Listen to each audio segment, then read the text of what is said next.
Two targets, two regions, two completely different types of strike, one night. And when the sun rose over occupied Ukraine on May 21, 2026, the message written in smoke and rubble across Donetsk and Kherson oblasts was unmistakable. Ukraine is not slowing down. In the city of Snizhne, Donetsk Oblast, 65 Russian drone pilot cadets and their commanding officer were dead. Their training complex, 2,484 square meters of drone assembly, warhead production, and military housing, destroyed in 11 coordinated strikes by Ukraine's unmanned systems forces.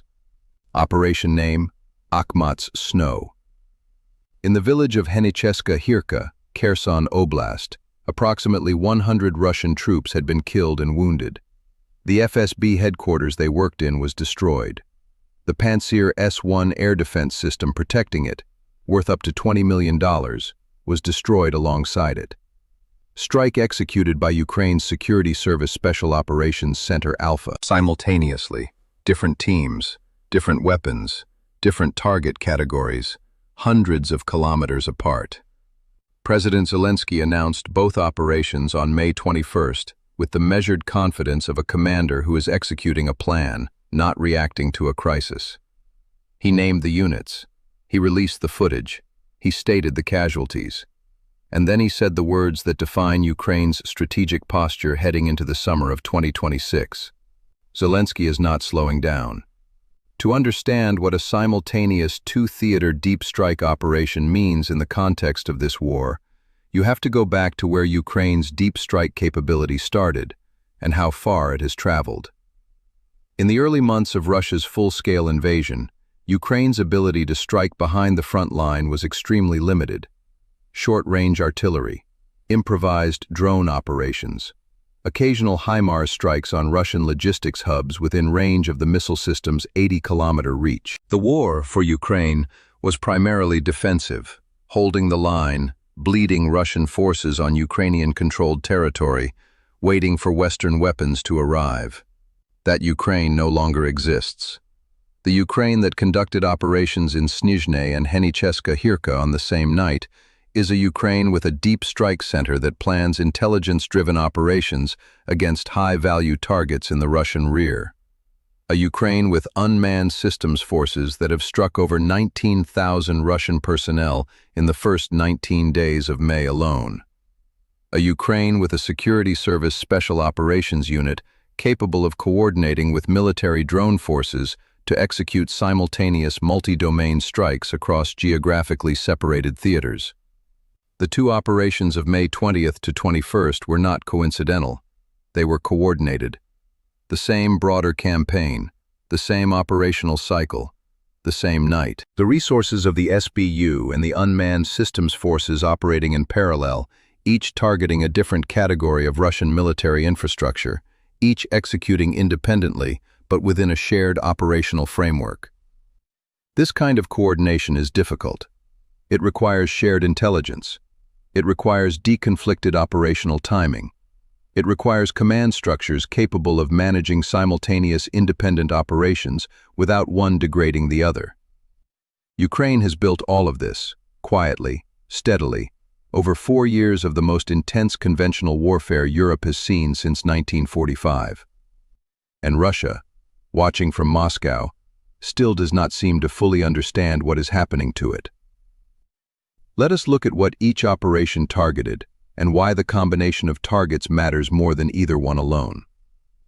The Snizhne operation targeted training infrastructure, specifically the human pipeline that produces Russia's drone operators, the people who fly the weapons Russia has used to destroy 40% of Ukraine's power generation capacity, to kill hundreds of Ukrainian civilians, to terrorize Ukrainian cities with nightly waves of attack drones.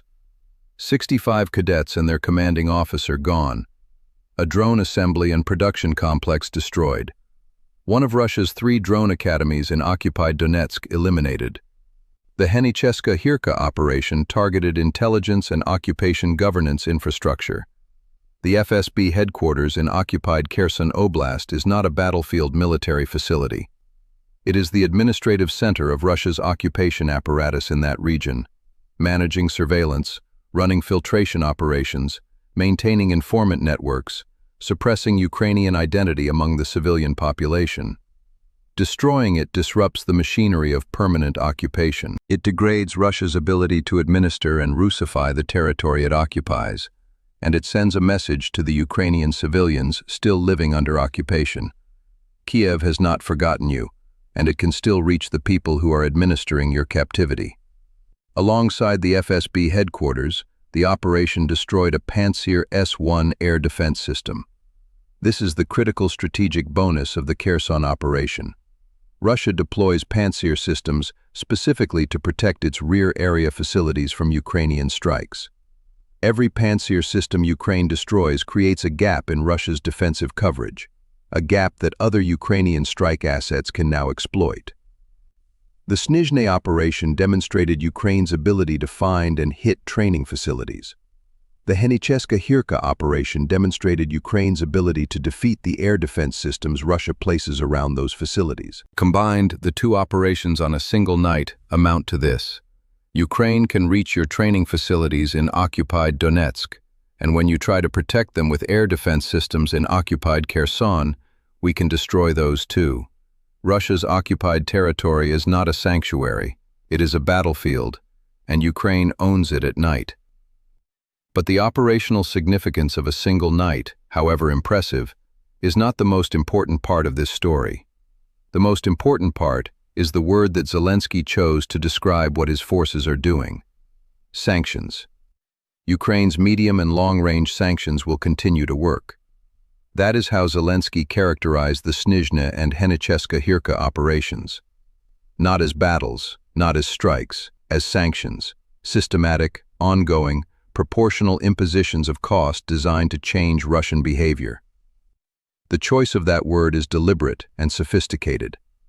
Sanctions are not acts of war in the traditional sense. They are instruments of coercive pressure, tools designed to make the cost of continued bad behavior higher than the cost of stopping it.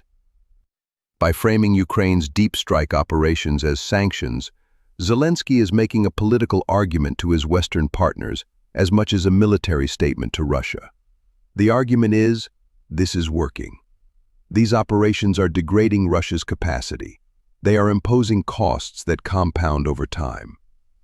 Every training center destroyed means fewer drone pilots next quarter. Every headquarters eliminated means disrupted occupation governance. Every air defense system taken out means greater vulnerability for Russian rear area infrastructure.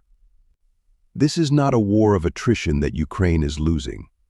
It is a pressure campaign that Ukraine is systematically executing, and the evidence is in the rubble of Snizhne and Henicheska-Hirka. And then he added the word that matters most: continue. Zelensky is not slowing down. The pace of Ukrainian operations in May 2026 supports that declaration. Record drone activity. 19,000 Russian personnel struck in 19 days. Simultaneous multi-theater deep strikes. The Deep Strike Center operating at what its commander describes as peak capacity. Drone interception rates approaching 90%. Long-range strikes hitting oil refineries in Samara Oblast, 800 kilometers inside Russia. Naval drone strikes maintaining pressure on Russia's Black Sea fleet. This is a military operating not at the edge of exhaustion, but at the edge of its maximum offensive capacity, and expanding that capacity through battlefield learning, technology development, and international partnerships faster than Russia can adapt to it. Russia has 2 drone academies left in occupied Donetsk. Ukraine knows where they are. Russia has dozens of FSB and occupation governance headquarters across its occupied territories. Ukraine's SBU is watching them. Russia has Pantsir systems deployed across occupied Ukraine to protect its rear area infrastructure. Ukraine has now demonstrated it can defeat them. Putin refused peace this week.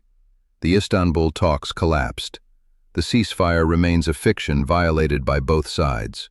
And while diplomats debated, Ukraine hit a training camp and a security headquarters in one night, killed 165 Russians, destroyed a $20 million air defense system, and then told the world that none of it was even close to the end. 2 targets, 2 regions, one night. Zelensky is not slowing down. Russia should start learning what that means.